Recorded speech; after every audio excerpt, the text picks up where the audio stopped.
Education is one of the best careers to go into because you can throw everything that you're interested in and everything that you apply in your real life to be an independent, functioning human being into the lives of students. Working with colleagues that have come from all other walks of life and sometimes found education as their second career, so they come in with all of this extra special knowledge. The materials that you use and the knowledge that you have is important. It can't be outdated. So a neuropsychologist by the name of Andrea Fink, who was using material from the 90s and whose report was so poorly done that it was thrown out by the neurologist for multiple reasons. The recommendations clearly showed that she didn't understand that fact. I was not working in the school, as she suggested some sort of management classes for me to deal with the student that was violent, when the whole point was I was presenting them information and the school wasn't submitting those incident reports, and also taking a very long time to get any sort of assistance, blaming each department that's just how the way things are, when in actuality it was a very well thought out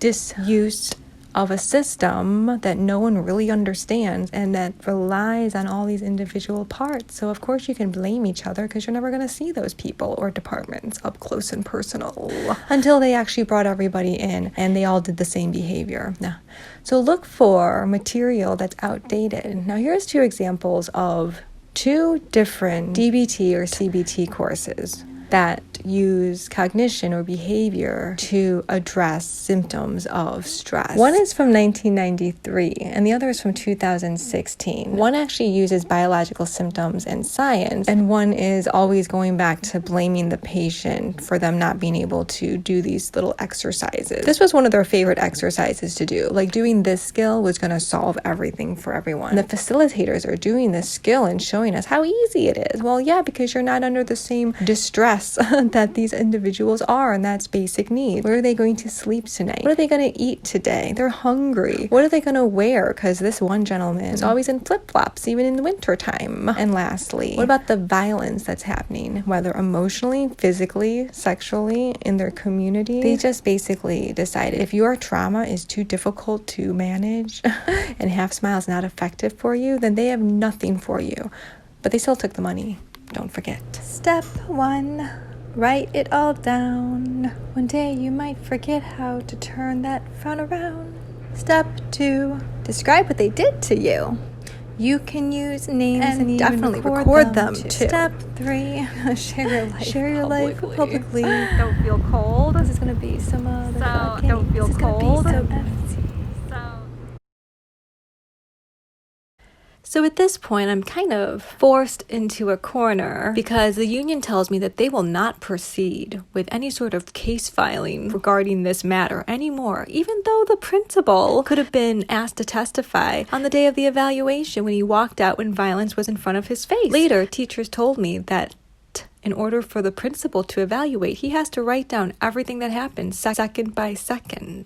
You have a pre-conference. I gave the lesson plan. He showed up that day. But what was he going to write second by second? The student attack everyone and scream out that it's too hard? This was the first time he even came into the classroom, while he's spending way more time with other teachers, putting pressure on them because the parents don't really like the fact that this teacher forces the kids to write, causes their heads to hurt. What is a principal to do? Anyway, let's zoom in on Andrea Fink, because if you want to make more money giving a neurological psychological exam, just have more sessions. Each session she got paid for, and yet she still wasn't capable of creating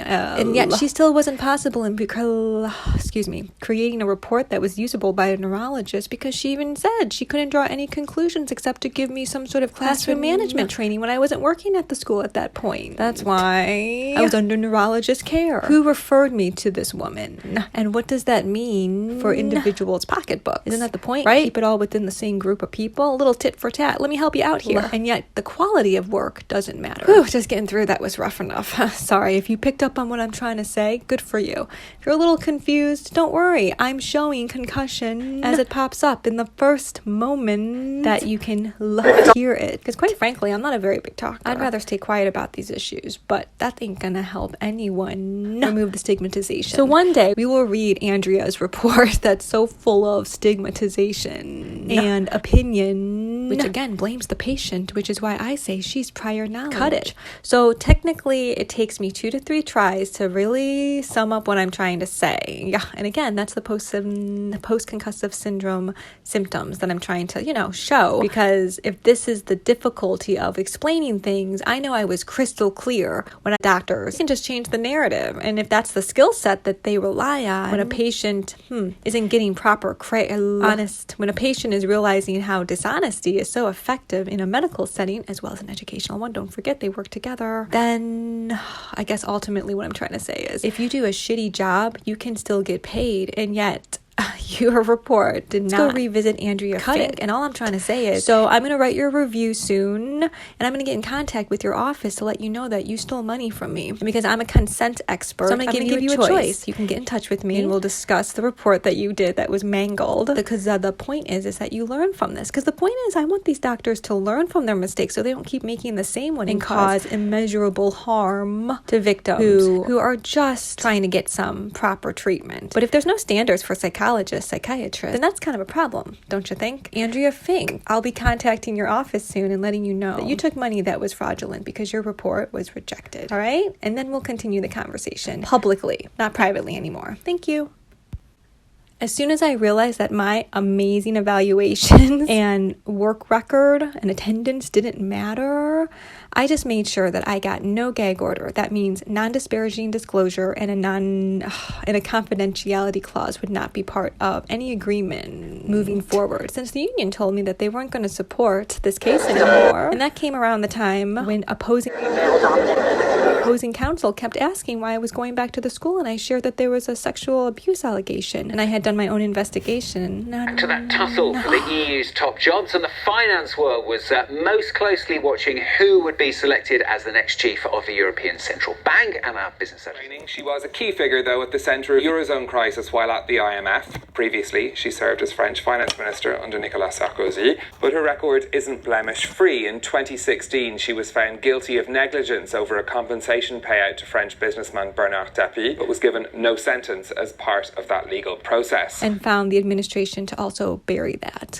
under the rug. And both of them just looked at me and I'm thinking, did you not hear me? There's a lot of other issues at this school, not just my own case. 2 recent appointments will boost the technical expertise of her team. ECB, not Mr. Lane, both ECB. But there were other grievances, and like I said, I was witness to parents paying for grades. Isn't that more important than what happened to the primary special ed kid?